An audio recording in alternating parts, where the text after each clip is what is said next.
Bismillahirrahmanirrahim. Assalamualaikum warahmatullahi wabarakatuh. Innal hamdalillah nahmaduhu wa nasta'inuhu wa nastaghfiruhu wa na'udzu billahi min shururi anfusina wa min sayyiati a'malina. Asyhadu an la ilaha illallah wa asyhadu anna Muhammadar Rasulullah. Allahumma sholli ala Sayyidina Muhammad wa ala ali Sayyidina Muhammad. Yang terhormat Bapak Dr.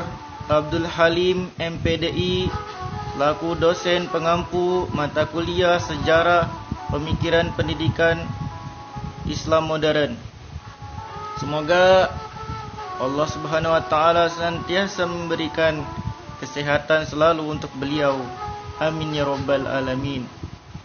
Baiklah, video ini dibuat untuk memenuhi tugas ujian akhir semester mata kuliah Sejarah Pemikiran Pendidikan Islam Modern dalam judul Pemikiran Syekh Muhammad Naqib Al-Attas.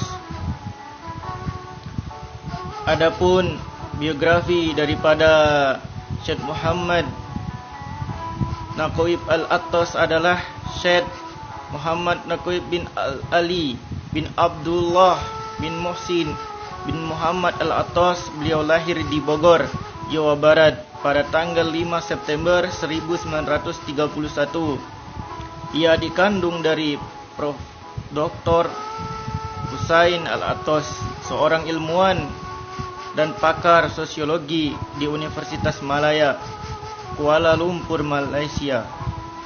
Ayahnya bernama Syekh Ali bin Abdullah Al-Attas, sedangkan ibunya bernama Syarifah Raguan Al-Idrus, keturunan kerabat Raja-Raja Sunda Sukapura, Jawa Barat.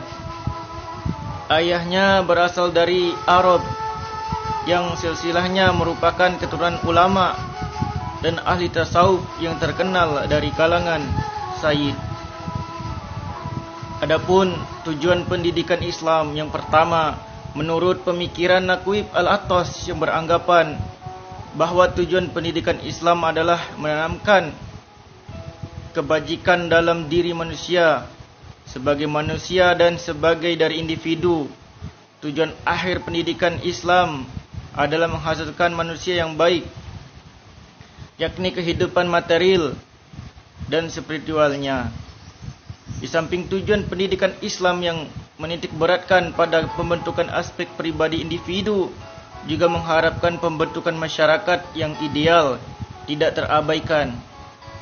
Seperti dalam ucapannya, karena masyarakat terdiri dari perseorangan, maka membuat setiap orang atau sebagian besar di antaranya menjadi orang-orang baik, berarti pula menghasilkan suatu masyarakat yang baik.